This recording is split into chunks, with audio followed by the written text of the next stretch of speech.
most of the publicity has been on the spending cuts. And look, I'm all for them. I think Elon Musk is a rock star.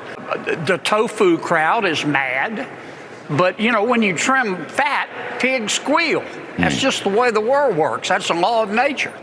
I think two things. You need less government spending. You need much less government spending to hold down prices. And I think the Federal Reserve means much less money printing also. They're part of the problem here. Now, you may disagree, but I just thought I'd throw that out because I think it's a multi-pronged effort. I would have multi-pronged effort comment. How did we get this inflation and these high prices? Government overspent. Yep. How are we going to get out of it? We're going to have to spend less money. The strength of the U.S. dollar matters. The U.S. dollar is the world's reserve currency.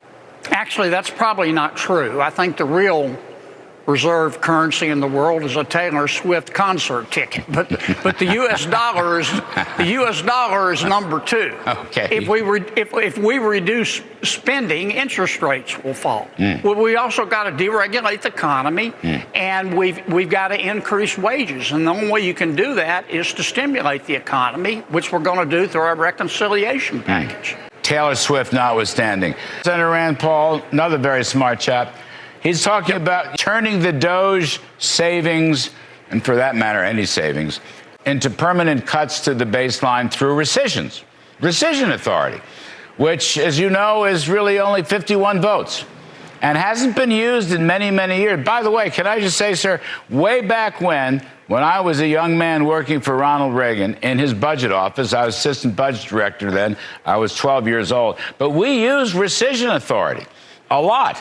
But it hasn't been used. It's a no-brainer.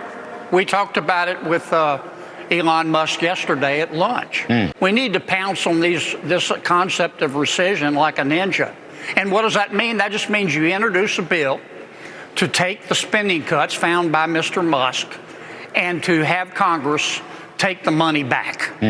It just takes a majority vote. That's what we talked about at lunch yesterday, and I think you're going to see the first rescission package come to the floor within the next 3 weeks. It makes perfect sense, and I haven't talked to him directly, but I understand the president's going to be very supportive. That will end the worry about all the lawsuits. The Tofu mob has filed so many lawsuits saying Musk doesn't have the authority, only Congress does. Okay, let Congress do it. The president mentioned it in his speech to the Congress.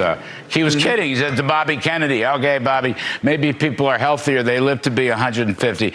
But you and I know they don't live to be 150, even though you and I might want them to live to be 150. The fact is they don't, and that kind of money should be pulled out. It's not ending Social Security. It's ending the fraud in Social Security. Been working on it, though, since 2018. But I think we're going to move the bill here in the next few weeks. In a nutshell, when you die, your name is sent to the Social Security Administration. They compile what's called a death master file. But Social Security, for years, refused to share the list of dead people with anybody else in government, including the Department of Treasury. I've got a bill to require them to do that and to share that list permanently with the Treasury Department and everybody else in the federal government who sends out checks so we can stop sending checks to dead people. It's not complicated. It triggers my gag reflex to think that it's taken me 7 years to get this done, but I've had a lot of opposition. I think President Trump, on economics and otherwise, is doing very well.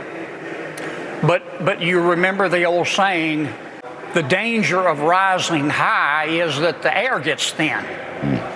I'm worried about the tariffs. Yep. I'm not saying that tariffs are going to cause inflation. President Trump did them in his first term, and they didn't. I'm saying that we just don't know. We're in very obscure territory. We're in uncharted waters. I think if the tariffs do start to cause inflation, I think the president will back away from them. And I'm not saying that I don't trust President Trump, but there's another saying, trust in God, but tie up your camel. I mean, if this starts causing inflation, we're going to have to recalibrate.